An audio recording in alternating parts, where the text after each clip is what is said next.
పథకం కింద డబ్బులు ఇస్తాడు, సాయంత్రం సారా కింద పట్టుకోపోతాడు. జగన్ ఇచ్చేది చేయూత కాదు, చేతి వాటం. పొద్దున్న డబ్బులు ఇస్తాడు, పొద్దున్న పథకం కింద డబ్బులు, సాయంత్రం సారా కింద పట్టుకెళ్ళిపోతాడు. ఎక్కడైనా చూడు, డిజిటల్ పేమెంట్స్ లేవు, మొత్తం సారా డబ్బులు అంతా క్యాష్ డబ్బులు, మొత్తం క్యాష్ డబ్బులు. ఇలాంటిది నేను ఇన్ని రోజుల నుంచి, ఇన్ని సంవత్సరాల నుంచి నిలబడే ఉన్నాం. బాధగా ఉంది, అరే మా నేల ఏమైపోతుందని బాధ ఉంది. కింద మీద పడుతున్నాం. ఏ రోజు కూడా ఎవరిని చేయి సాచి డబ్బులు అడగల, నిలబడి ఉన్నాం. కష్టపడి సంపాదించిన డబ్బులు తీసి పార్టీని నడిపాం. ఎవరున్నారు నా వెనక? మహామహులు ఉన్నారా? నన్ను నమ్మేది నా జన సైనికులు, నమ్మిన నా తల్లులు తప్ప ఎవరున్నారు నా వెంట? ఎందుకు నిలబడి ఉన్నాం? అరే నా దేశం బాగుండాలనే కదా, మన సమాజం బాగుండాలనే కదా, యువత భవిష్యత్తు బాగుండాలనే కదా నా తపన. అలాంటి నేను సినిమాలో ఉన్నప్పుడు కూడా అందరు హీరోలు బాగుండాలని కోరుకునేవాడిని. ఒక సినిమా హిట్ అయితే, నాది అయితే ఒక వారమే నేను ఉంటాను. బాలయ్య గారి సినిమా సూపర్ డూపర్ హిట్ అవ్వాలని కోరుకునేవాడిని. జూనియర్ ఎన్టీఆర్ గారి సినిమా హిట్ అవ్వాలని కోరుకునేవాడిని.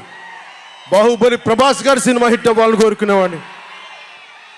మహేష్ గారి సినిమాలు హిట్ అవ్వాలని కోరుకునేవాడిని.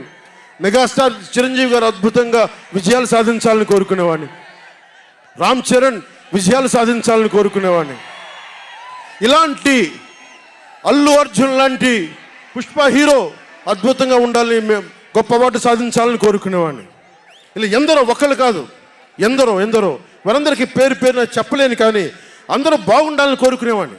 అలాంటి నేను కోరుకుంటుంది కూడా మీరందరూ బాగుండాలి. మనలో మనం కొట్లాడకుండా, కులాల మధ్య కొట్లాడకుండా, వర్గాల మధ్య పోరు లేకుండా, ప్రాంతీయ విభేదాలు లేకుండా ఆంధ్రప్రదేశ్ సుభిక్షంగా ఉండాలని తపన పడేవాడిని నేను. అలాంటి నేను కొన్ని నిర్ణయాలు తీసుకుంటాం. ఆ నిర్ణయాలు ఎలాంటివి? నాకు సంబంధించినవి కాదు, ప్రజలకు సంబంధించినవి. పొత్తులో భాగంగా నేను 24 స్థానాలు తీసుకున్నాను. 24 అసెంబ్లీ స్థానాలు తీసుకుంటే ఇంతేనా అంటున్నారు. 24ఏనా? ఇంతేనా? మనవాళ్ళు కాదు, అవతలి వాళ్ళకి తెలియట్లా. బలిచక్రవర్తి కూడా వామనుణ్ణి చూసి ఇంతేనా అన్నాడు. బలిచక్రవర్తి కూడా వామనుణ్ణి చూసి ఇంతేనా అన్నాడు. నెత్తి మీద కాలు పెట్టి బలిచక్రవర్తిని అధాపాతాళానికి తొక్కుతున్నప్పుడు తెలిసింది ఎంతో అని.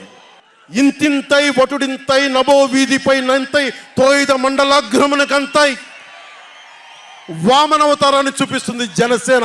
జగన్ గుర్తుపెట్టుకో, అధాపాతాళానికి తొక్కకపోతే నా పేరు పవన్ కళ్యాణే కాదు, మా పార్టీ జనసేనే కాదు, మర్చిపోకో.